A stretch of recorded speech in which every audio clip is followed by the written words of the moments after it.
días para todos. Mi nombre es Julián Camilo Vargas, soy residente de primer año en Medicina y Urgencias y el tema que vamos a tratar el día de hoy es una pregunta clínica que pues, no es enfocada sobre todo hacia la parte de neurología y esta es si es necesario tomar una tomografía previa a una punción lumbar en aquellos pacientes con sospecha de neuroinfección aguda. De antemano quiero llegar y agradecerle a la doctora Natalia Suárez por el asesoramiento para la charla. Para llegar y poner un contexto un poco mejor a la pregunta, voy a realizar un caso clínico en el cual vamos a tener una paciente femenina de 30 años de edad, natural y residente de la ciudad de Medellín. Su motivo de consulta fue dolor de cabeza. Ella ingresa por un cuadro clínico de 3 días de evolución consistente en una cefalea de intensidad elevada, de aumento progresivo, de ubicación generalizada, de características opresivas, asociado a pérdida del estado de conciencia en 3 ocasiones. Ella refiere la presencia de fotofobia positiva con consumo de ibuprofeno sin mejoría. Ella presenta un nuevo episodio hace 30 minutos de alteración del estado de la conciencia asociado a movimientos tipo sacudida en 4 extremidades y fiebre. Dentro de los antecedentes relevantes que tiene la paciente, ella refiere presentar hipotiroidismo en suplencia con levotiroxina y asma en la infancia sin nuevos episodios actuales. Dentro de los hallazgos con respecto a los signos vitales, ella se encuentra normotensa, taquicárdica, taquimnéica, febril, en regulares condiciones generales, pálida y diaforética. Con respecto también al examen neurológico, la encontramos desorientada, con apertura ocular al llamado, nervios craneales sin alteración, movilizando las 4 extremidades, con dolor a la movilización cervical y una rigidez nucal dudosa. El médico que la valora realiza las órdenes tanto de hidratación, manejo analgésico y antipirético parenteral y solicita para clínicos como un hemograma, unos asoados, unos tiempos de coagulación y adicionalmente solicita unos reactantes de fase aguda. Dentro de las otras órdenes que él solicita una tomografía de cráneo simple para realizar posteriormente una punción lumbar, pero en el momento en el cual la paciente es llevada a tomógrafo, este pues se encuentra en mantenimiento, la orden no aparece en el sistema y adicionalmente, debido a complicaciones inherentes en el servicio de urgencias, esta punción se resulta difiriendo hasta la entrega de turno y hasta normalmente pues la entrega de los pacientes. Dentro de este cuadro clínico y dentro de estos hallazgos me surgieron 3 principales dudas y la primera fue saber cuáles eran las indicaciones de la tomografía en aquellos pacientes con sospecha de neuroinfección, adicionalmente si esta neuroimagen es necesaria y qué complicaciones se podrían presentar al diferir la punción lumbar. La charla pues se va a ir entonces en 7 puntos: definiciones, epidemiología, los antecedentes relevantes, las indicaciones del ATAC, la utilidad de esta neuroinfección, las posibles complicaciones de diferir la punción lumbar y las conclusiones. Entonces, antes de llegar y de continuar con la charla, es necesario definir cuál es el espectro de neuroinfección. Para eso entonces voy a hablar entonces con la meningitis, la cual esta es definida como una inflamación de las meninges, donde va a estar caracterizada por cefalea, signos de irritación meningia, como puede llegar a ser la rigidez nucal, y adicionalmente pleocitosis en el líquido cefalorraquídeo. En segundo lugar, entonces tendremos lo que es la encefalitis, el cual se caracteriza por un proceso infeccioso inflamatorio sobre el parénquima cerebral que puede presentar alteración difusa en las funciones cerebrales o incluso conductuales, manifestándose con convulsiones y adicionalmente con una encefalopatía. Y en tercer lugar, tendríamos entonces la encefalomielitis, en el cual se produce una inflamación a través de todo el neuroeje, afectando principalmente a lo que es la médula espinal. Dentro de la epidemiología, en la era antibacteriana, que es la era actual, esta patología presenta una mortalidad entre el 15 al 20%, siendo los principales microorganismos registrados en Estados Unidos el Streptococcus pneumoniae, el Streptococcus del grupo E, Neisseria meningitis, el Haemophilus influenza, Listeria monocytogenes, y aquellos síndromes en los cuales el paciente está cursando con cefalea y síndromes meningios entre 2 a 4 semanas. Los microorganismos más prevalentes va a ser la Mycobacterium tuberculosis y el criptococo, pero de ellos no hablaremos en esta revisión. Continuando entonces con la encefalitis infecciosa, la tasa de mortalidad es del 5,6% al 5,8% por 100.000 habitantes. La gran mayoría de casos son producidos por etiología viral, principalmente por el virus del herpes, los enterovirus y los arbovirus, entre otros. Centrándonos un poco más con respecto a la epidemiología local, en el año 2019 en la ciudad de Medellín, estos son datos extraídos del Boletín Epidemiológico de la Secretaría de Salud, se encontró una proporción de incidencia en la población general de 1,4 casos. Adicionalmente, en aquellos menores de 5 años, la proporción de incidencia fue de 6,16%. Como pues ustedes pueden observar, se produjeron 36 casos en total, de los cuales 20 pertenecían al sexo masculino, 16 al sexo femenino. En menores de 5 años había 9 casos y en mayores de 65, presentando desafortunadamente 4 casos de mortalidad. Dentro de los microorganismos más prevalentes se encuentra el meningococo con 12 casos, seguido el neumococo con 11. Y pues centrándonos también un poco con respecto a los antecedentes relevantes de la pregunta, voy a hablar un poco con respecto al doctor James Leonard Corning, que fue el primero en describir la técnica de una punción lumbar en 1881 con fines anestésicos, infiltrando lidocaína en las raíces nerviosas de los pacientes. Después de eso, gracias a los trabajos del doctor Essex Winter, él realizó una de las primeras punciones lumbares con fines terapéuticos en 4 pacientes pediátricos con meningitis tuberculosa con la finalidad de disminuir la presión intracraneana. Desafortunadamente, el procedimiento que realizó lo realizó con un instrumental muy parecido a los trócares, un procedimiento muy doloroso para los pacientes y estos fallecieron.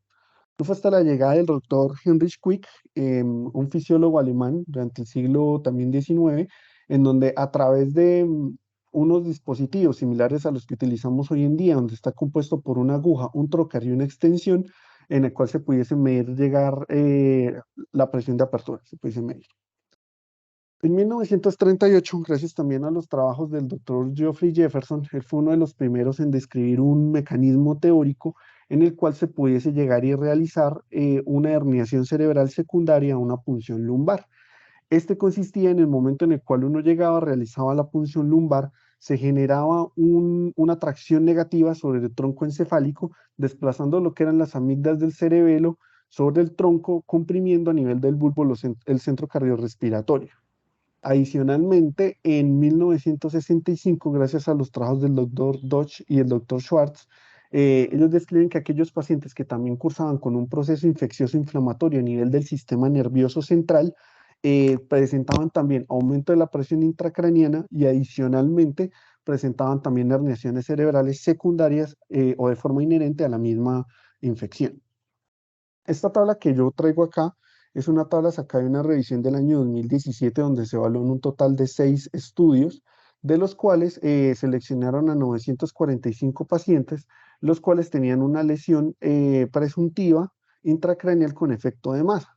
De estos 945 pacientes, 14 pacientes presentaron algún riesgo de deterioro, algún deterioro neurológico posterior a la punción lumbar.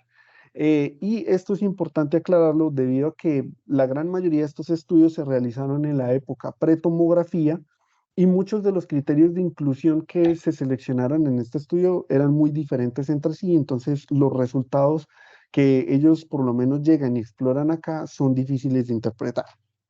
Continuando entonces de esta manera con la primera pregunta, sería entonces cuáles podrían ser las indicaciones de la neuroimagen previa a una punción lumbar en aquellos pacientes con sospecha de neuroinfección aguda. Para eso, pues quise llegar y traer este estudio, que si bien es un poquito viejo, es del año 2001.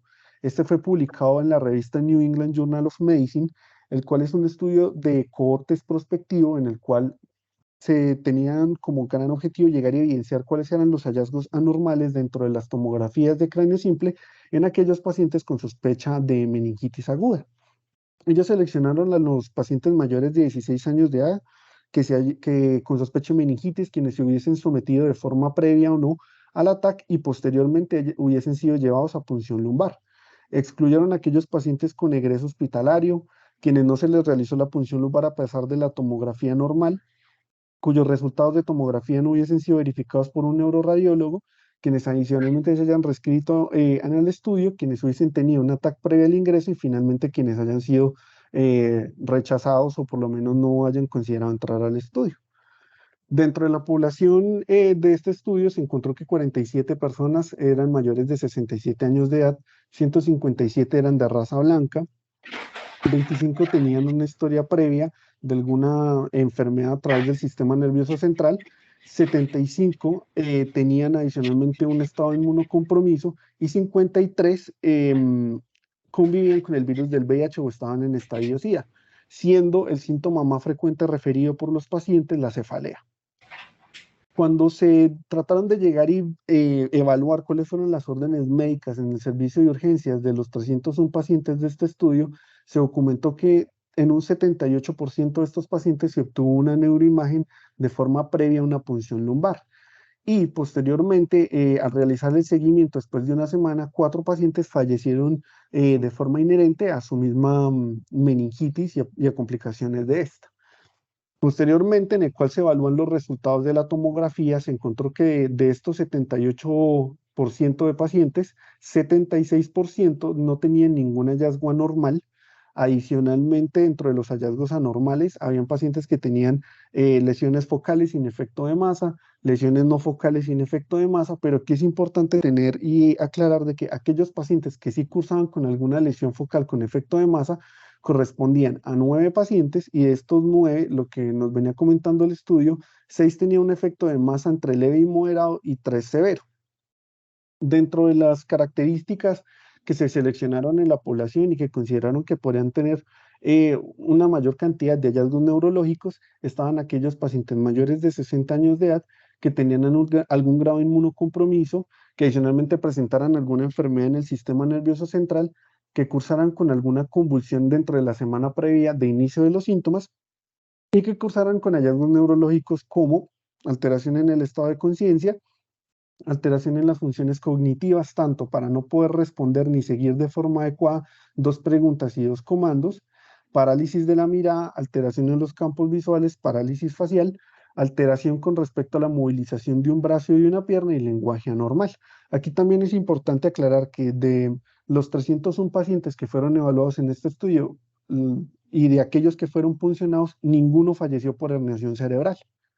Continuando entonces, voy a traer este estudio, que es un estudio de cohortes prospectivo, el cual trata de llegar y evaluar la adherencia de los pacientes y adicionalmente de los médicos, clasificándolos según los protocolos o 3 protocolos de sociedades infecciosas para el manejo de la meningitis, comparando la mortalidad y adecuados desenlaces neurológicos. Para esto, pues, los principales protocolos que se evaluaron fueron las guías ITSA, las guías de la Sociedad Europea de Enfermedades Infecciosas y las guías suecas. Como se pueden o como ustedes pueden observar, las guías ITSA tienen unos criterios muy similares a los que normalmente pues habían descrito en el estudio anterior. Siendo las guías suecas los protocolos o el protocolo que por lo menos tenía unos criterios más liberales para poder llegar y realizar la punción lumbar sin necesidad de tomografía. Cuando ellos por lo menos hacen referencia a herniación cerebral, se refieren a aquellos pacientes que tenían una escala de Glasgow por debajo de 6, que adicionalmente presentaran hipertensión arterial con presencia de bradicardia. Estos pacientes pueden llegar y también presentar opistótonos y otros signos de herniación cerebral. Adicionalmente, también seleccionaron a pacientes con focalización neurológica que presentaran alteración para la movilización del brazo y de la pierna, y aquellos pacientes que presentaran síntomas atípicos de meningitis bacteriana mayor a 4 días. Ellos seleccionaron a los pacientes mayores de 16 años de edad con diagnóstico confirmado por meningitis por parte de infectología, y adicionalmente pues excluyeron a aquellos en los cuales la TAC no estuviese disponible, tuviesen algún grado de coagulopatía, problemas técnicos, herniación cerebral, algún signo de infección local en el sitio de la punción, o que si hubiesen pérdidas de los datos con respecto a la punción lumbar y a la tomografía. Con respecto a la población, aquí es importante aclarar que el número total de pacientes fueron 815. De estos 815, a 323 se les realizó la punción lumbar sin necesidad de TAC, y en 378 se les realizó la punción lumbar posterior a la tomografía.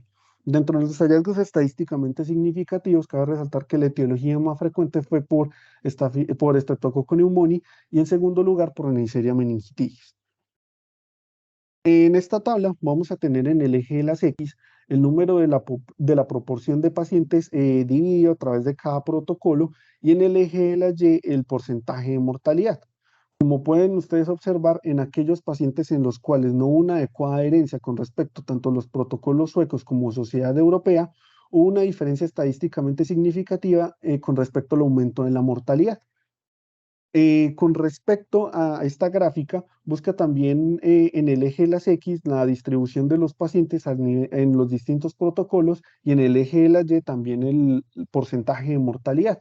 Y como se puede observar, el porcentaje de mortalidad aumentó de forma estadísticamente significativa en los 3 protocolos, sobre todo en aquellos pacientes en quienes se les realizó la punción lumbar después de la tomografía.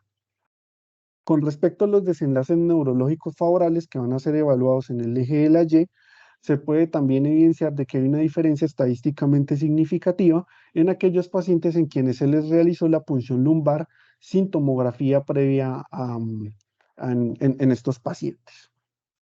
Siendo así, y continuando entonces con la charla, la segunda pregunta sería, ¿es si realmente es necesario solicitar una ATAC previa en aquellos pacientes con sospecha de neuroinfección aguda cuando voy a realizar la punción lumbar?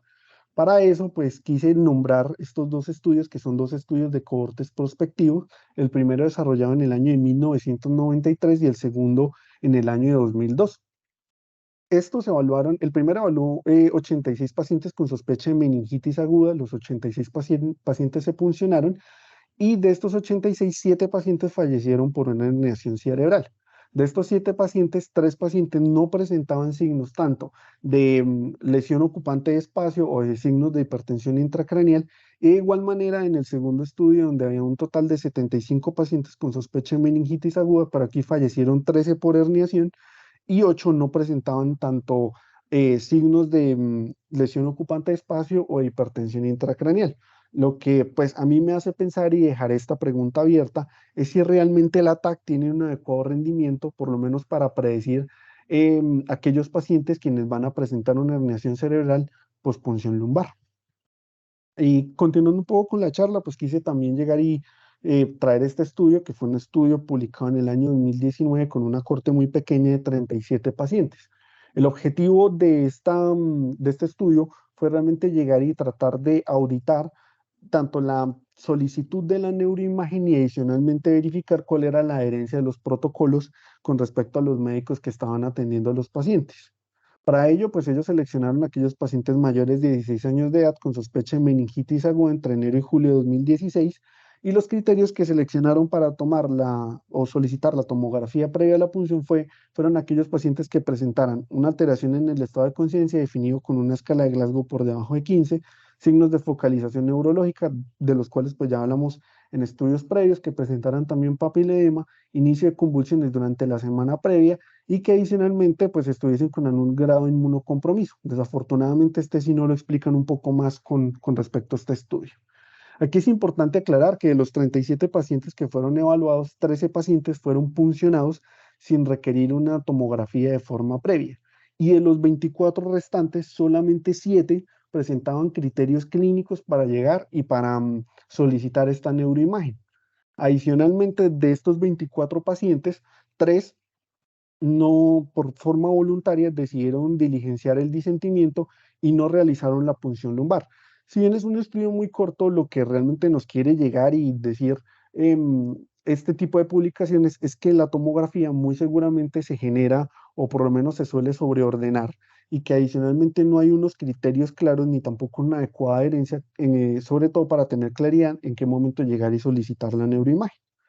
Continuando entonces, pues quise también llegar y traer este estudio, que es un estudio de cohortes prospectivos publicado en el año 2019, en donde se evalúan a través de 4 protocolos los hallazgos anormales en las tomografías y también la adherencia con respecto a los diferentes protocolos de tratamiento de meningitis. Ellos pues seleccionaron a aquellos pacientes mayores de 16 años de edad con sospecha de meningitis aguda, excluyeron a aquellos pacientes con sospecha de neuroinfección previa hace un mes, que adicionalmente presentaran algún antecedente quirúrgico reciente por neurocirugía, implantes con respecto a algún dispositivo también por neurocirugía, que hubiesen sido trasladados de otros hospitales sin indicación de punción lumbar aguda o que adicionalmente cursaran con algún trauma craneoencefálico en algún grado de severidad. La edad promedio con respecto a esta población fue de 44 años. Los síntomas iniciaron de forma aguda en 86 de 200. Aquellos pacientes que presentaban algún grado de inmunocompromiso, el más frecuente fue que estuvieran con algún tratamiento inmunosupresor o que estuvieran con diabetes, y aquellos pacientes que por lo general estuviesen cursando con el virus del VIH eran 20 de los 203. Aquí es importante aclarar también que la cefalea fue nuevamente el síntoma más frecuente referido por este tipo de pacientes y que adicionalmente la tomografía fue solicitada de forma previa a la punción lumbar en 130 pacientes de 203, lo que correspondería a un 64%, y estos tenían un hallazgo normal solamente en 70 pacientes. Dentro de los hallazgos que se describen en las tomografías, no hubo ninguna normalidad en un 46%, Eh, las lesiones que más se encontraron o que tuvieron una mayor frecuencia en este estudio fueron lesiones vasculares previas, seguido pues de enfermedad de sustancia blanca, lesiones traumáticas o quirúrgicas de forma previa y aquellos pacientes que estaban cursando con alguna lesión ocupante de espacio, que eran 4 pacientes, los cuatro tenían una infección por toxoplasmosis cerebral.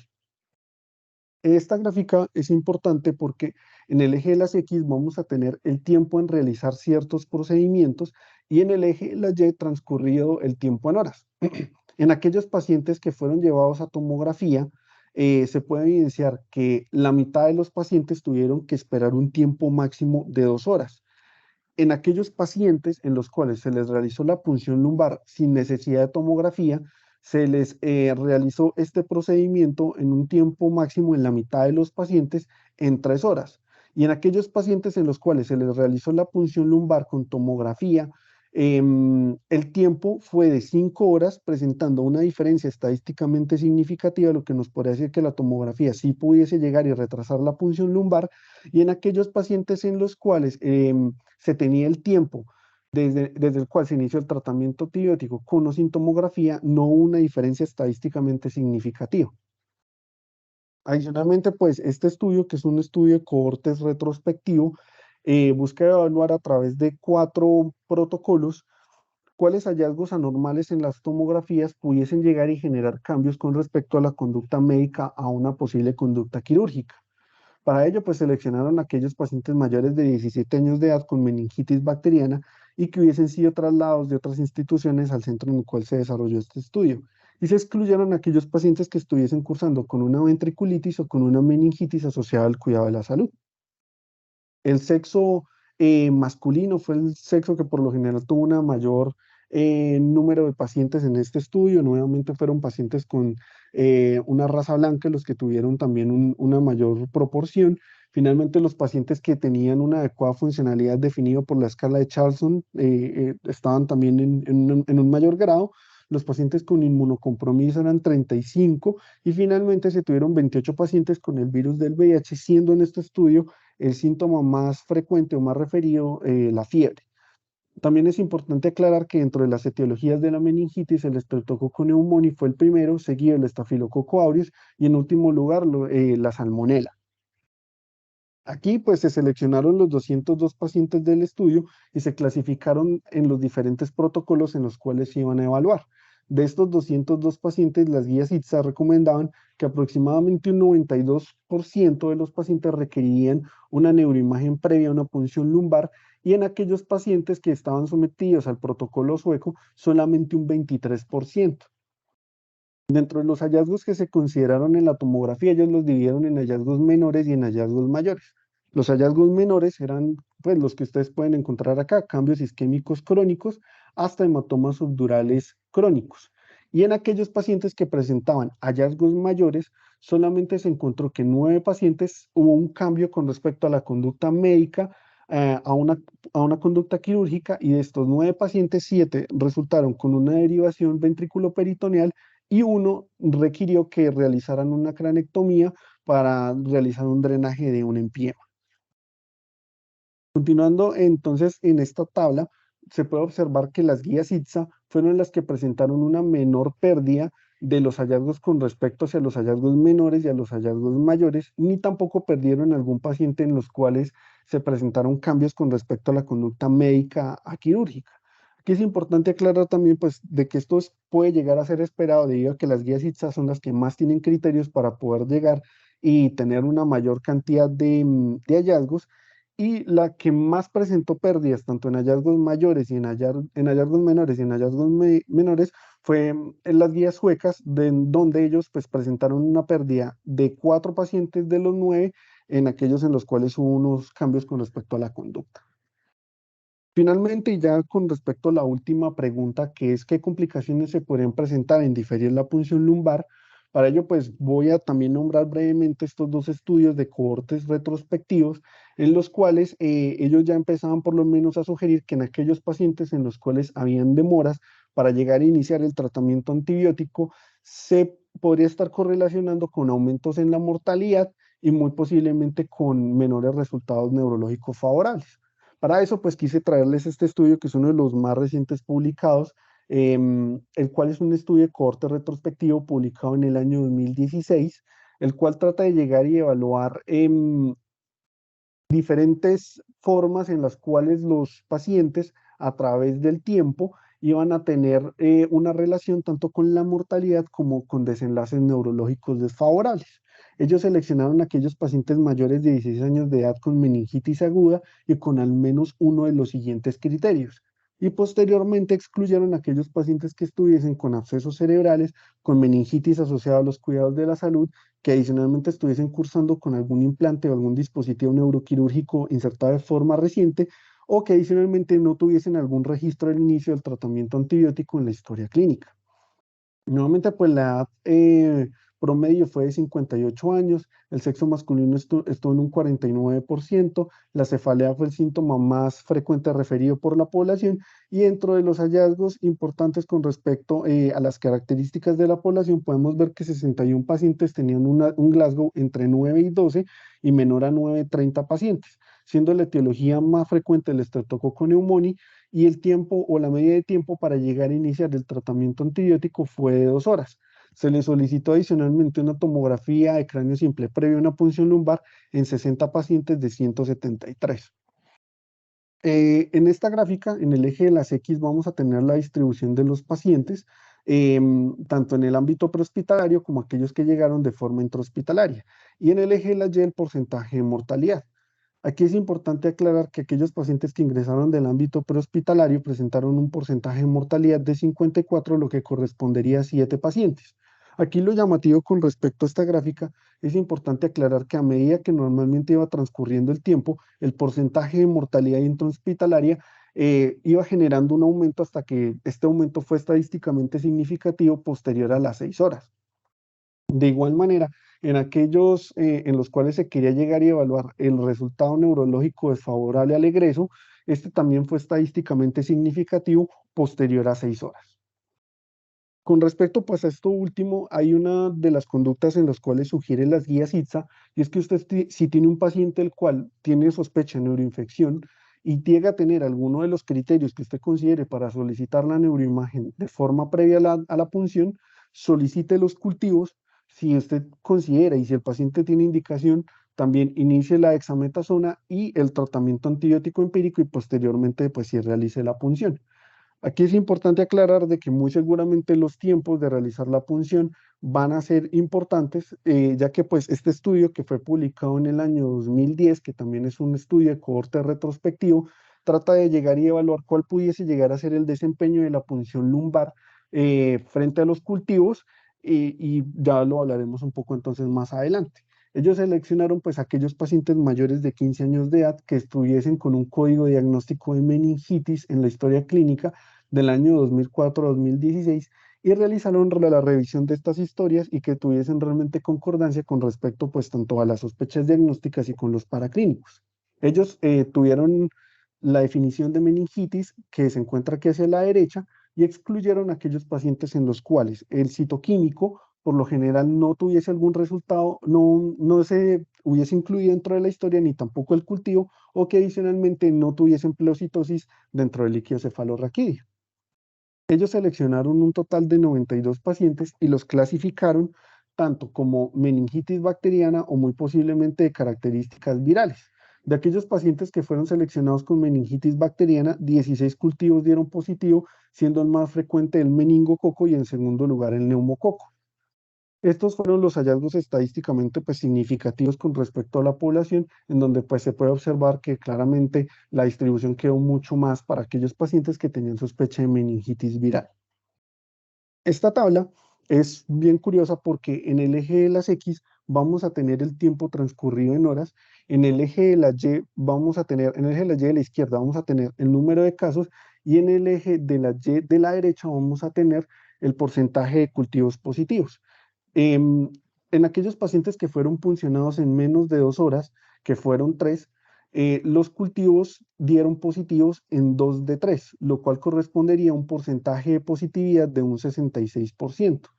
En aquellos pacientes que presentaban o que fueron puncionados entre 2 a 3.9 horas, que fueron 8, de estos 8 ya se había iniciado el tratamiento antibiótico, de estos 8, 6 ya tenían un resultado positivo para el cultivo y adicionalmente presentaban un rendimiento o un porcentaje de positividad en un 75%. A medida pues de que normalmente se hubiese iniciado el tratamiento antibiótico y el tratamiento antibiótico se diera por más tiempo y se realizara la punción lumbar pues más diferida, podemos ver cómo lo que nos sugiere el estudio es que el porcentaje de positividad de los cultivos se van volviendo poco a poco más negativos, siendo pues ya nulos posterior a 8 horas. Continuando en esto, y pues realmente esto ya es para llegar y nombrar un poco con respecto al desempeño diagnóstico de las pruebas moleculares para los pacientes que tienen una meningitis por Streptococcus pneumoniae, quise traer esta tabla en el cual se puede evidenciar que la sensibilidad de las pruebas moleculares resultan siendo muy efectivas desde el día 0, pero pues también nos sugieren que posterior al día 1 pueden llegar a tener un desempeño, por lo menos parte de un desempeño diagnóstico aceptable. Entonces, pues ya para terminar la charla, voy a llegar y hablar con respecto a las conclusiones, y es que, pues, ¿cuáles serían las indicaciones de la tomografía previa a punción lumbar? Realmente, pues, no hay una indicación clara sobre cuáles podrían llegar a ser las indicaciones, y si bien contamos con múltiples protocolos, ninguno de estos, pues, ha tenido estudios validados. Aquí es importante llegar y poner en una balanza, ya que la meningitis aguda es una enfermedad potencialmente mortal y que adicionalmente la herniación cerebral, si bien está descrita en la literatura, hay pocos registros o normalmente no hay adecuados casos descritos en nuestra literatura actual. Entonces, por lo tanto, yo personalmente escogería los protocolos suecos para poder llegar y solicitar la tomografía previa a una punción lumbar. Continuando entonces con la segunda pregunta, si realmente esta neuroimagen pudiese llegar a ser necesaria, como hemos venido hablando, hay interrogantes sobre si realmente esta pudiese llegar a ser la imagen de elección. Lo que también pues pudimos observar es que se genera un aumento de la solicitud de este paraclínico, muchas veces sin tener una adecuada adherencia al protocolo, y que la gran mayoría de resultados suelen ser normales, y que adicionalmente pues los cambios con respecto a la conducta médica quirúrgica suelen ser pocos. Lo que yo personalmente recomendaría es que pues por lo general, si usted tiene un protocolo institucional, adhiera hacia este, y si usted solicita nuevamente la neuroimagen, revalore para ver si muy seguramente su paciente va a requerir un cambio de conducta. Y con respecto a qué complicaciones se pudiesen llegar y presentar al diferir la punción lumbar, pues esta se pudiese, o por lo menos lo que normalmente nos sugiere a nosotros, es que se correlaciona con aumento de la mortalidad y desenlaces neurológicos desfavorables si yo no inicio el tratamiento antibiótico. Adicionalmente, pues de que si usted va a llevar a su paciente a tomografía previa, considere inicialmente pues iniciarle el tratamiento antibiótico, y nuevamente pues de que el desempeño de la punción lumbar con respecto a los cultivos sugiere que pudiese llegar y presentar un adecuado desempeño en menos de 4 horas, pero pues obviamente para que usted tenga una certeza un poco mejor y tenga una adecuada sensibilidad en su estudio, solicite pues las pruebas moleculares que muy seguramente van a ser mucho, o por lo menos van a orientarlo un poco más con respecto a su diagnóstico. Y pues eso era lo que yo les tenía para el día de hoy. Estoy atento a las preguntas y cualquier sugerencia.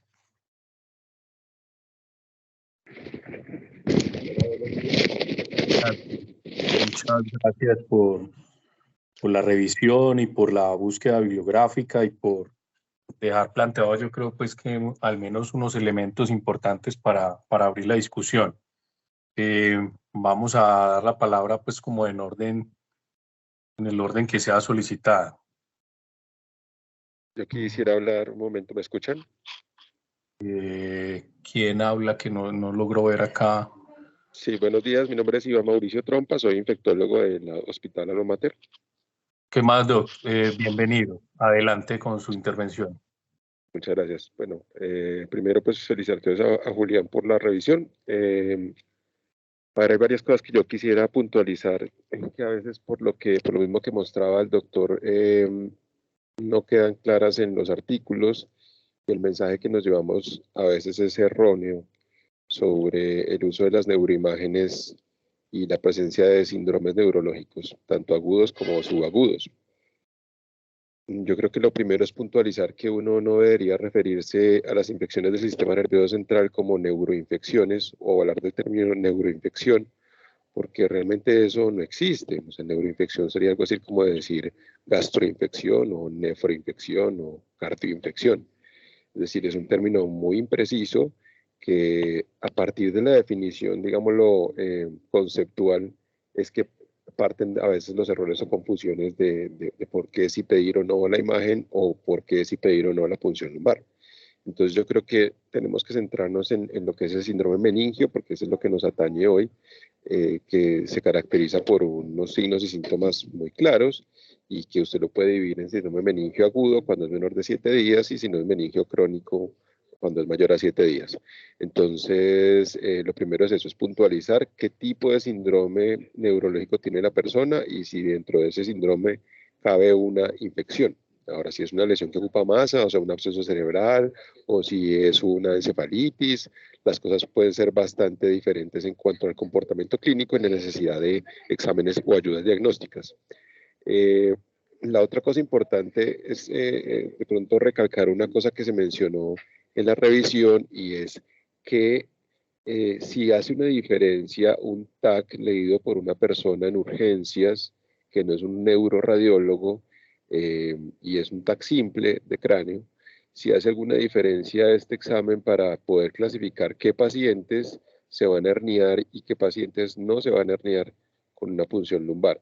Porque ya hay varios estudios y probablemente el más grande que no fue presentado aquí es un estudio del doctor Van de Beek, que es el doctor pues, holandés, que es como el adalid de los esteroides en meningitis y es una persona muy reconocida en este campo de la meningitis bacteriana aguda.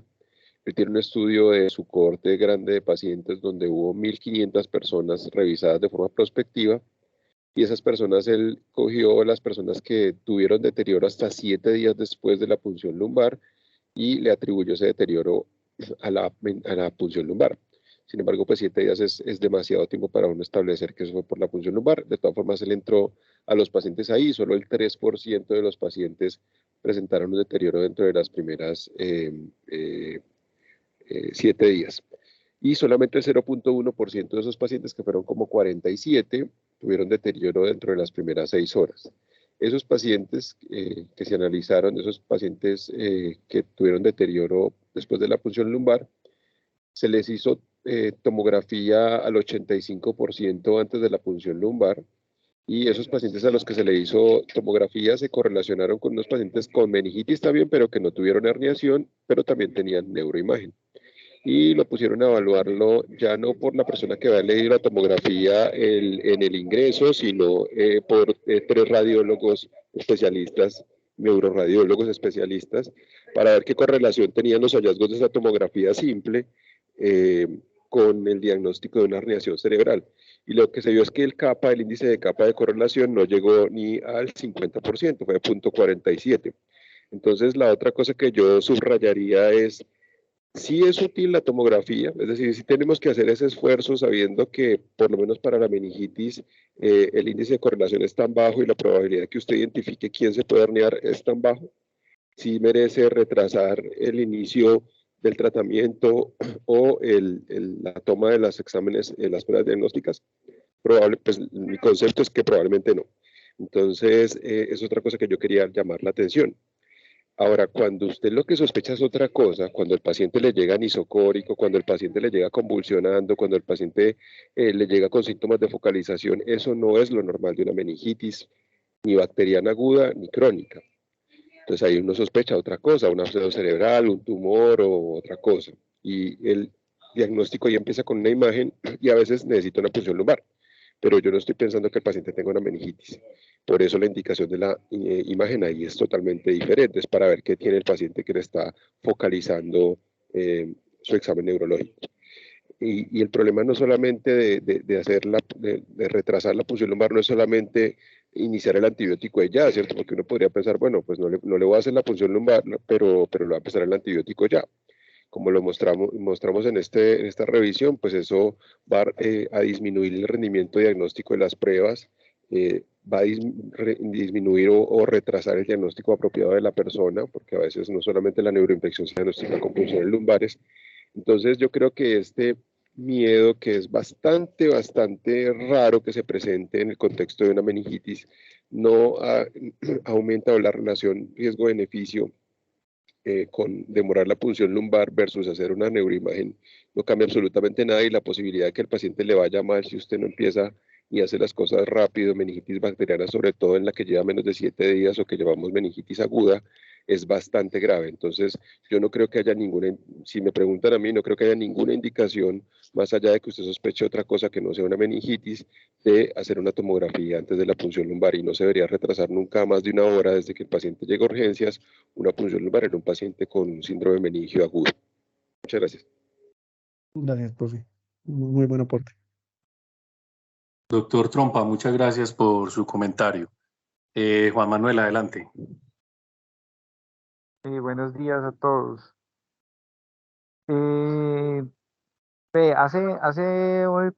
creo que un poco más de un año hubo un caso en el que hicimos una punción lumbar, no por la indicación de meningitis aguda, sino sospechando una hemorragia subaracnoidea en una paciente en una sala de hospitalización, una cefalea pues con banderas rojas. Después de la punción lumbar, pues nosotros hicimos tomografía antes de la punción lumbar porque en este contexto que es diferente, si es necesaria la tomografía, se hizo la punción lumbar. Después de la punción lumbar, al cabo de unas horas, la paciente hizo paro y se murió. Cuando hicimos el análisis de casos y complicaciones, se le atribuyó la muerte de esta paciente a una herniación por la punción lumbar. Realmente yo creo que atribuimos, como decía el doctor Trompa, o sea, no había nada en la tomografía que nos indicara que esa paciente pudiera haber hecho herniación. La punción lumbar fue una punción única, fue una punción fácil, fue una punción limpia. Entonces, yo creo que a veces cuando hacemos esos análisis, esa relación de causa y efecto la suponemos y no podemos tener claridad.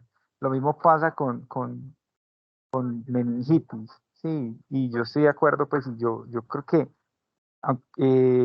la necesidad de la tomografía va a lo que dice el doctor Trompa, y es cuando yo tengo la sospecha de que hay algo diferente a la meningitis que me pueda estar causando los síntomas del paciente.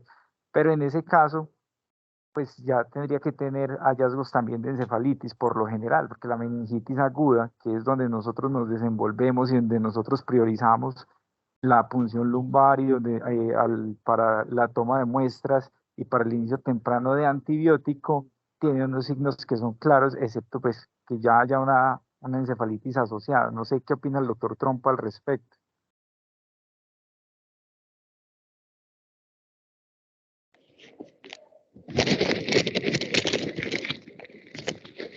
Hola, ¿me escuchan?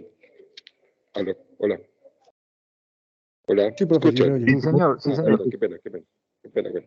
Sí, a ver, yo creo que en el diagnóstico de la encefalitis, la encefalitis tiene ciertas manifestaciones muy llamativas que de entrada el paciente, pues usted dice, necesito hacerle una imagen porque esto puede ser muchas cosas, ¿cierto? La presencia de una alteración aguda del estado de conciencia, que no es común en la meningitis, porque la meningitis cuando ya empieza a deteriorar el Glasgow menos de 13, es porque el paciente está en los estadios finales y el paciente pues claramente tiene una gravedad muy evidente. En cambio, la encefalitis desde el comienzo el paciente se puede presentar con cambios de comportamiento, con convulsiones, con estatus, donde claramente usted piensa, pues este paciente debe tener cosas en el parénquima, en el encéfalo, y probablemente tenga que comenzar con una neuroimagen porque a veces el diagnóstico no es claro, a menos de que el paciente haya tenido otros síntomas como fiebre o alguna manifestación de enfermedades infecciosas en otra parte fuera del sistema nervioso central. Por supuesto que ahí está indicada la neuroimagen y por supuesto que hay una encefalitis, el diagnóstico como es una enfermedad del parénquima propio, a veces requiere de más allá de la función lumbar de pensar en otras cosas, porque a veces el diagnóstico está en otro lado, o a veces los exámenes que hay que pedir son exámenes especiales que solamente usted los empieza a pensar después de un tiempo, ¿cierto? Y realmente la única encefalitis que sería potencialmente tratable es la encefalitis herpética, donde si tenemos un paciente con una sospecha, sea lo que sea la neuroimagen, sea lo que sea la punción lumbar, tendremos que empezarle a hacer a dar aciclovir endovenoso hasta no tener claridad y no descartar la posibilidad por la gravedad que tiene la encefalitis herpética. Pero estos encefalitis, digamos que son de manejo sintomático y no se puede hacer mayor cosa, específicamente hablando de las encefalitis infecciosas. Entonces yo creo que ahí, como les digo, sí tenemos que empezar a abandonar el término neuroinfección y empezar a ubicar el paciente en un síndrome neurológico infeccioso puntual para poder saber qué es lo que hay que hacer.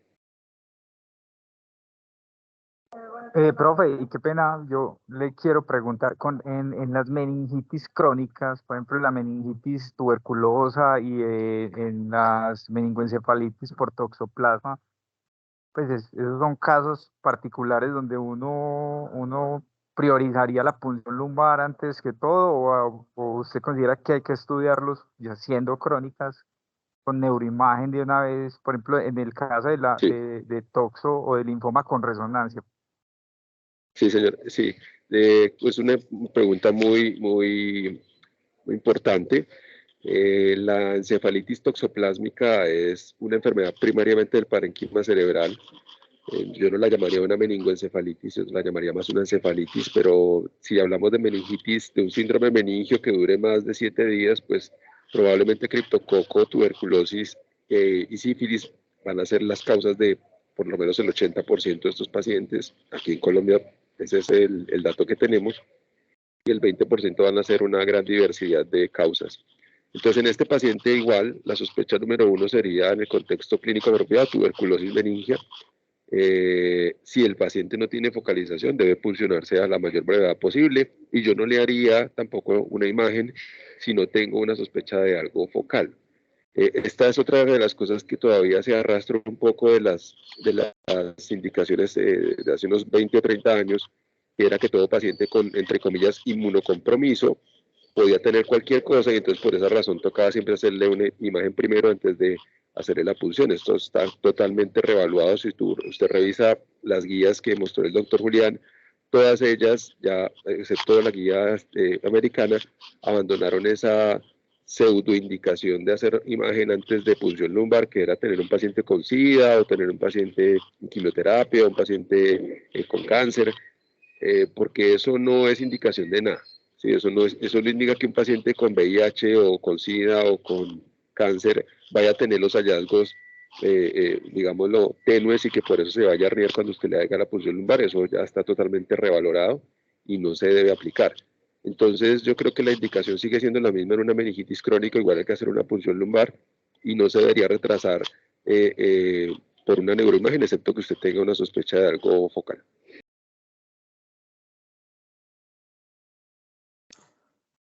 Muchas gracias. Adelante, doctora Natalia.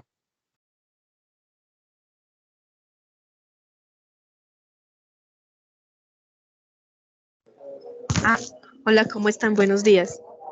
¿Me escuchan? Sí, señora. Sí, la escuchamos. Bueno.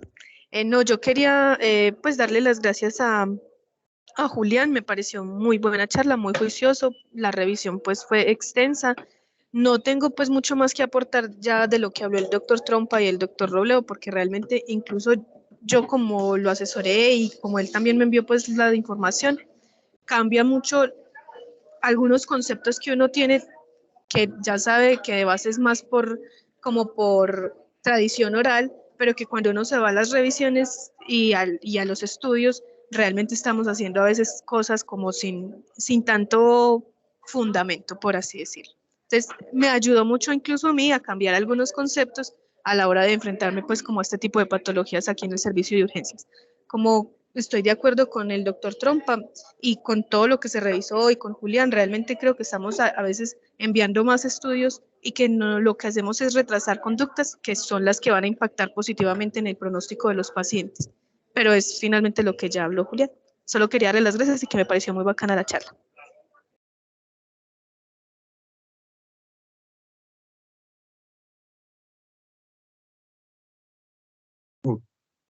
Muchas gracias. Daniel, te escuchamos. Buenos días. Julián, ¿me confirma si se escucha? Sí, Dani, se oye. Listo. Julián, muchas gracias por la presentación. había una cosita que me queda a mí y que creo que lo trataste de reforzar como a lo largo de toda la charla, y es que no es solamente como este escenario puntual de ver cuál es el daño que generalmente estamos causando nosotros por el retraso de la atención de los pacientes que tengan pues este tipo de enfermedades, sino que tenemos que tratar de verlo como en un global, en qué es lo que estamos haciendo nosotros con todas las enfermedades que son tiempo dependientes y sobre todo en el contexto de enfermedades pues infecciosas que están generando retraso pues como en la verdadera atención de los pacientes. Me explico, no solamente está esto de, bueno, pidamos una tomografía simple de cráneo o pidamos alguna imagen porque queremos estar como muy seguros para evitar algún tipo de complicaciones, sino cuáles son las otras cosas que vemos en la práctica diaria que están retrasando realmente el inicio, por ejemplo, de la terapia antimicrobiana o el inicio, por ejemplo, de la toma de cultivos. Por ejemplo, ver un paciente que esté séptico, que está mal, que clínicamente vemos que las cosas no van para nada bien y que ve uno muchas veces que el análisis es, bueno, no, primero voy a esperar a que salgan los reactantes de fase aguda y después con los reactantes de fase aguda miro a ver si inicio o no la terapia antimicrobiana. Cuando es un análisis en retrospectiva donde dicen que el paciente está mal, que está febril, que está hipotenso, que está con 21.000 cosas que uno dice como, bueno, ¿qué es lo que estamos haciendo acá? Porque no solamente se trata de una tomografía, sino también del global de todas las cosas que le estamos pidiendo a los pacientes, simplemente como por decir, no, venga, es que me da como miedo empezar terapia antimicrobiana si no tengo un examen de laboratorio a la mano que me ayude a decidir sí, esto es lo que, como voy a proceder porque tengo una PCR elevada, o sí, así es como voy a proceder porque tengo unos leucocitos muy elevados. Ahí en este tipo de cosas es cuando de verdad deberíamos como pellizcarnos y reflexionar un poquito, porque no se trata solamente de esta pregunta que me parece que es demasiado importante hacerse, sino del global de todas las preguntas, de todas las actitudes que estamos tomando día a día con este tipo de enfermedades, como por ejemplo es el caso de las enfermedades infecciosas. Muchísimas gracias, Julián. No, a ti, Ani, gracias por el aporte y sí, yo creo que lo que dices estoy totalmente de acuerdo contigo. Aunque ahorita no estoy pudiendo ver el chat, de pronto hay alguna mano más levantada, qué pena. Sí, la mía. Tengo, Ah, profe, perdona, buenas, siga. qué pena. Yo tengo un comentario que ya me toca entrar aquí a hacer una consulta. Otra cosa que a veces uno nota, y esto no estoy hablando de ningún médico en particular ni de ningún escenario en particular, es que hay cierta reticencia a veces por miedo, porque no se aprendió durante su formación, o a veces porque hay mucho trabajo, en que a veces las imágenes se solicitan como un medio, o los exámenes se solicitan como un medio de prolongar un poquito el tiempo para hacerlos. Y a veces yo molesto mucho a los residentes diciéndole pues que no hay que sacarle el cuerpo a las punciones lumbares y que uno pues si hay que hacerla, ¿cierto? Entonces también es como recalcar eso, a veces uno tiene un poquito de prevenciones con la punción lumbar, pero es un procedimiento que es seguro, es un procedimiento que bien hecho impacta mucho en el resultado de las cosas de los pacientes y que no debemos sacarle el cuerpo nunca. Muchísimas gracias a todos. Llegan, muchas gracias.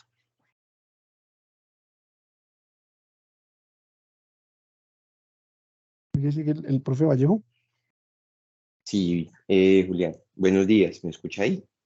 Sí, profe, se le escucha. Bueno, muchas gracias por la presentación.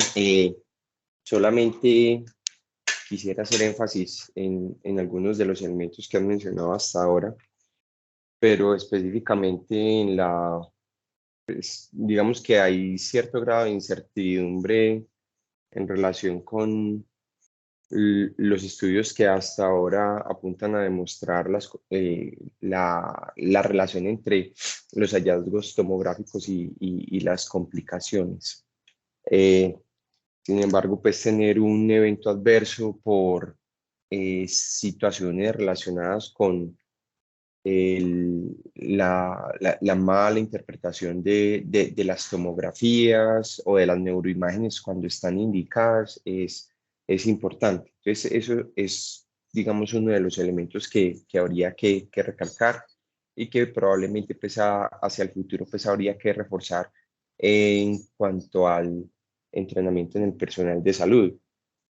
Pero digamos que si la pregunta que tú planteas es migrar hacia un probable escenario en el cual se le realice la punción lumbar a los pacientes que tienen un síndrome meningio, sea agudo, crónico, sin la neuroimagen, pues yo creo que ese es a fin de cuentas que desde el punto de vista de pregunta operativa que quisiéramos respondernos.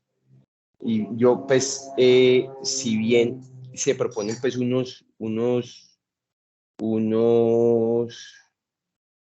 requisitos o unas indicaciones, no me queda muy claro pues el cómo realizarlo o al fin de cuentas realizarlo. Pues yo incluso creo y veo que todos los pacientes que ingresan al servicio de urgencias, por lo menos de nuestra institución, y a los que se les va a realizar punción lumbar, finalmente a todos los pacientes se les termina realizando una neuroimagen, incluso casi que por esa falsa sensación de seguridad que da tener la tomografía, porque como ya pues se ha dicho hasta ahora, la interpretación de la neuroimagen no es como tan fácil en cosas o en detalles que se pueden pasar incluso de lado. Y por el otro lado, yo creo que en cuanto a la solicitud de la neuroimagen, pues es importante tener en cuenta esas indicaciones que mencionaste, específicamente cuando se presume o la probabilidad pretest de tener una lesión intracraneana o un aumento de la presión intracraneana que sea lo suficientemente importante como para generar una complicación, pues definitivamente solicitarlo. Pues muchas gracias por su presentación. Listo, profe. Sí, voy a tener en cuenta lo de la parte metodológica con respecto a la pregunta y lo del síndrome meningio. Sí, de pronto fue un pequeño error.